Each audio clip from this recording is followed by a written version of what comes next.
سر ابھی آپ نے کہا کہ ہمیں اتحاد اتفاق کو مضبوط کرنا چاہیے، تب یہ جا کے ہمارا حل نکل سکتا ہے۔ آپ کو کیا لگتا ہے کہ یو پی میں جتنی بھی پارٹیاں ہیں جو ہماری قوم کو لیڈ کر رہی ہیں، کیا ان کو ایک منچ پہ آ جانا چاہیے تھا اپنے مستقبل کے لیے؟ دیکھیے ایک بات آپ سمجھیے، آپ یہ غیر فطری بات ہے، سمجھیں؟ ہر آدمی نے اپنی دکان اس لیے کھولتا ہے کہ اس کا کاروبار چلے۔ سیاست میں بھی یہی ہوتا ہے کہ سیاسی جماعتیں اپنے اپنے کلائنٹیل کو تلاش کرتی ہیں، تو آپ ایک ان کو چھوڑ دیجئے جو کام کر رہی ہیں، ان کا جو فرض ہے وہ اہل سیاست جانے۔ میرا پیغام محبت ہے جہاں تک پہنچے۔ مجھے اصل میں پریشانی جو ہے، معاف کیجیے گا، جو الیکشن ہونا ہے 10 فروری سے لے کے اور مارچ تک کے مہینے اول پہلے ہفتے تک، اس کی فکر نہیں ہے۔ مجھے فکر یہ ہے کہ اس کے بعد ہم کس طرح سے بقیہ دن گزاریں گے۔ جی سوال یہ ہے کہ ہندوستان میں الیکشن تو اپنے ہوتے رہیں گے، ایک گفتگو ہونی چاہیے، ایک باہمی اعتماد کو حاصل کرنا چاہیے۔ مسلمانوں کو اس ملک کی جو تہذیب ثقافت ہے اس میں اپنے شرکت کو اور شراکت داری کو بالکل نہیں چھوڑنا چاہیے۔ یہ ایک بات آپ سمجھیے، ایک بات کا خیال رکھنا چاہیے، ہندو مذہب علیحدہ ہے، ہندوستانی تہذیب اور ثقافت علیحدہ چیز ہے۔ جی ہماری پریشانی یہ ہے کہ ہم نے ہندوستانی تہذیب و ثقافت کو بھی ہندو تہذیب مذہب سے جوڑ دیا ہے، جبکہ وہ ہمارے بھی، ہم اس کے بھی اتنے ہی ہوئے ہیں۔ میں آپ کو ایک مثال دے دیتا ہوں تاکہ غلط فہمی نہ رہے۔ دیکھیے آرتی اتارنا وہ ایک ہندو مذہبی روایت ہے، جی کسی بھی دیوی دیوتا کی آپ آرتی اتارتے ہیں، جی لیکن جو کسی پروگرام میں دیپ کو یا جیوتی کو پرجولت کرنا ہے، روشن کرنا ہے، وہ ہندوستانی تہذیب و ثقافت ہے۔ آپ مشاعرے میں شمع روشن کرنے میں آپ کو پریشانی نہیں ہوتی ہے، لیکن اگر کسی جلسے میں جیوتی پرجولت کر دی جائے تو آپ پریشان ہو جاتے ہیں اور اسے سمجھنے لگتے ہیں، تو اس کو بدلنا چاہیے۔ جی آپ درس و تدریس سے لگے ہوئے تھے، نوجوانوں کا ملک کی تعمیر و ترقی میں بہت بڑا رول رہتا ہے، خصوصی طور پر پڑھا لکھا طبقہ جو ہوتا ہے۔ اگر آپ کو نوجوانوں کو کچھ پیغام دینا ہو تو آپ کیا کہنا چاہیں؟ نہیں مجھے کوئی، دیکھیے تم شوق سے کالج میں پھلو، پارک میں پھولو، جائز ہے غبارے میں اڑو، چرخ پہ جھولو، پر ایک سخن بندہ عاجز کا رہے یاد، اللہ کو اور اپنی حقیقت کو نہ بھولو۔ یاد رکھیے دنیا میں بہت سے لوگ جو ہیں شاید کامیاب ہو جاتے ہوں بظاہر اللہ کو بھول کے، لیکن اپنی حقیقت کو جو بھول جاتا ہے وہ کبھی پنپ نہیں پاتا ہے۔ ہمارے نوجوانوں کو یہ سمجھنا چاہیے کہ یہ ملک ہمارا ہے، اس ملک کے ولی وارث ہم ہیں دوسروں کے ساتھ، اور یہ وہ ملک ہے، اس کا بھی خیال رکھنا چاہیے کہ اس ملک کو ہی ہم نے قطب مینار کی بلندی دی ہے، تاج محل کا حسن دیا ہے، لال قلعے کی پختگی دی ہے، کہ شاہجہانی مسجد کا تقدس دیا ہے، نظام الدین اور معین الدین کا عرفان عطا کیا ہے۔ لیکن ایک بات اس کے ساتھ نہیں بھولنی چاہیے کہ جب تک ہم یہ دے سکتے تھے، اس ملک کے لوگوں نے ذل الہی بھی ہمیں ہی مانا تھا۔ آپ اس وقت کیا دے سکتے ہیں یا کیا دے رہے ہیں جس کی وجہ سے یہ ملک آپ کی قدر کرے؟ جی نٹھلے اور بیکار جو بھائی ہے اس کی تو خاندان والے بھی قدر نہیں کرتے بھائی، جی اپنے نہیں کرتے تو غیر کیا کریں گے؟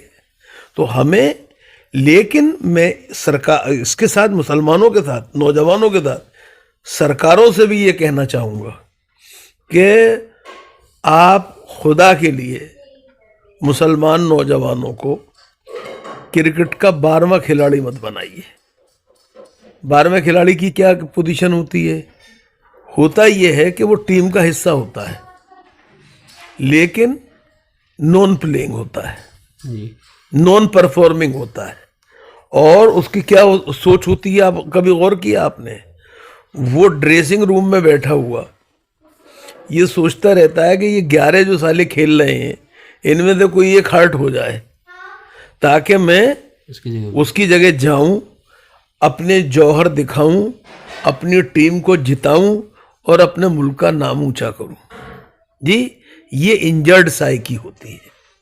تو آپ خدا کے لیے مسلمان نوجوانوں کو، سرکار سے میرا یہ کہنا ہے کہ وہ 12واں کھلاڑی نہ بنائے، ان کو پلینگ پوزیشن میں رکھے۔ مطلب آپ مجھے یہ مت کہیے گا کہ سراج کو کھلا رہے ہیں اور سمی کو کھلا رہے ہیں، یہ نہیں کہیے گا، میری مراد وہ نہیں ہے، آپ سمجھ رہے ہیں نمبرنگ میں پہلے آنا ہے۔ نہیں مطلب وہ نہیں ہے میری مراد قومی زندگی کے اندر جو قومی تعمیر و ترقی جس کی طرف آپ نے توجہ دلائی تھی، تبل پوجا تھا، سرکار سے کہنا ہے کہ ان لوگوں کو اس میں پورا موقع ملنا چاہیے، اور جب موقع ملے گا تو معاف کیجیے گا اگنی پروش اے پی جے عبد الکلام ہم ہی ہوں گے۔ جی انٹارکٹیکا میں نئے یگ کی گنگوتری کی استھاپنا کرنے والے سید ظہور قاسم اور ڈاکٹر صدیقی ہم ہی ہوں گے۔ جی جو سپریم کورٹ کی پہلی خاتون جج بنی فاطمہ بیوی وہ ہم ہی ہوں گے۔ تو ہمیں آپ موقع تو دیجئے نا، انشاءاللہ بہتر سے بہتر نتیجے۔ سر آپ نے بہت اچھی بات ہے کہ بہت قیمتی چیزیں بتائیں، لیکن آج یہ چیزیں جو آپ نے بتایا جس کو حاصل کرنے کے لیے پڑھا لکھا طبقہ ہونا چاہیے، پڑھے لکھے ہونا چاہیے، لیکن آج ہماری قوم جو ہے تعلیم سے کوسوں دور جا رہی ہے، اس کی طرف رجحان بڑھ نہیں رہا ہے، اس پہ آپ کیا کہنا ہے؟ دیکھیے ایسا ہے، یہ میرے لیے بہت افسوس کی بات ہے، بہت تکلیف کی بات ہے، بہت شرمندگی کی بات ہے، اس لیے کہ نبی امی علیہ السلام جب غار حرا سے سوئے قوم آئے تھے بعثت کے بعد، جی تو اپنے ساتھ نماز کا حکم نہیں لے کے آئے تھے، زکوٰۃ کا حکم لے کے نہیں آئے تھے، روزے کا حکم لے کے نہیں آئے تھے، حج کا حکم لے کے نہیں آئے تھے، اقرا کا مول منتر لے کے آئے تھے۔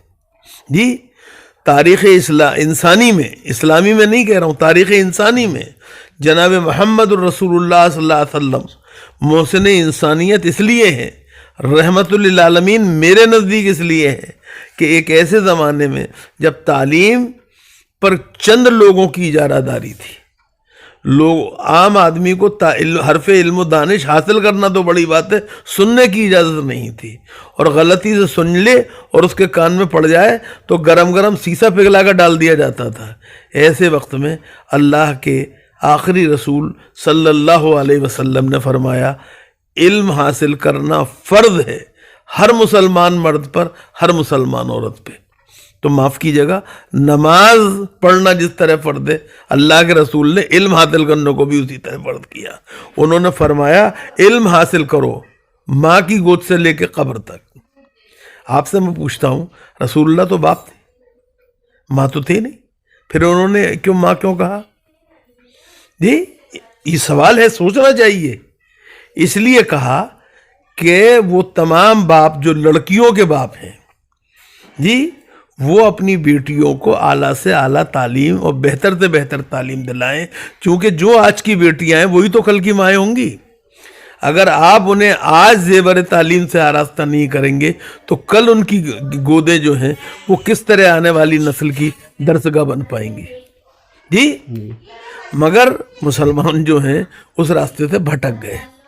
جی اور معاف کیجیے گا، دنیا کی ہر خرافات میں ہیں لیکن تعلیم سے انہیں رغبت نہیں ہے۔ ہمیں تعلیم کی، یاد رکھیے، تعلیم کے علاوہ کامیابی کی کوئی کنجی نہیں ہے۔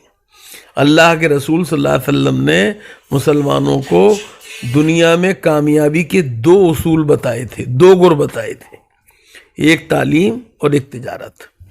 جی تعلیم کے بارے میں تو ہم سب جانتے ہیں، جی تجارت کا بھی ہم جانتے ہیں، جس کے ہاتھ میں منڈی ہوتی ہے اس کے ہاتھ میں منڈی ہوتی ہے۔ جی مسلمانوں کی پرابلم یہ ہے کہ وہ ان دونوں چیزوں سے سب سے خراب، معاف کیجیے گا، جو رویہ ہوتا ہے وہ ہمارے دکاندار کا ہوتا ہے. جی آپ جس علاقے میں، مطلب یہ کہ جامعہ نگر خود لے لی، دلی کے اندر، نئی دلی 25، غالب ترین اکثریت کس کی ہے؟ مسلمان کی.